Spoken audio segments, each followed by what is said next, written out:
કેમ છો પબ્લિક? મજામાં? હું કુનાલ નાનાવટી અને આજે હું તમને એક મસ્ત વાત કહીશ આપણા ગુજરાતની. તમે એક વસ્તુ નોટિસ કરી?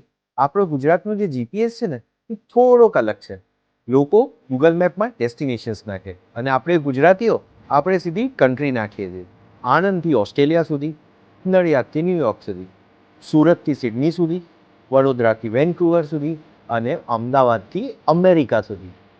અને મજાની એક વાત કહું, જ્યારે નવરાત્રિ આવે ને ત્યારે આખું ગુજરાત ગરબાના ગ્રાઉન્ડમાં હોય છે અને જ્યારે સપ્ટેમ્બર ઇન્ટેક આવે છે ને ત્યારે આખું ગુજરાત એરટોપ ફરે છે. અને સૌથી એક ખાસ વાત ખબર છે તમને? ગુજરાતી જ્યાં બી જાય ને તે સૌથી પહેલાં એક રૂમ શોધે, પછી જોબ કરે અને ગરબા ગ્રુપ પણ શોધી જ લે. દુનિયામાં દરેક મોટા શહેરમાં તમને બે વસ્તુ ચોક્કસ મળે. એક ઇન્ડિયન રેસ્ટોરન્ટ, બીજું આખો ગુજરાત. કારણ કે ગુજરાતી દુનિયામાં એકલો રહેવા નથી જતો, એ આખું ગુજરાત જોડે લઈને જાય. કારણ કે ગુજરાતનો સૌથી મોટો એક્સપોર્ટ હીરો નથી, સપનાઓ.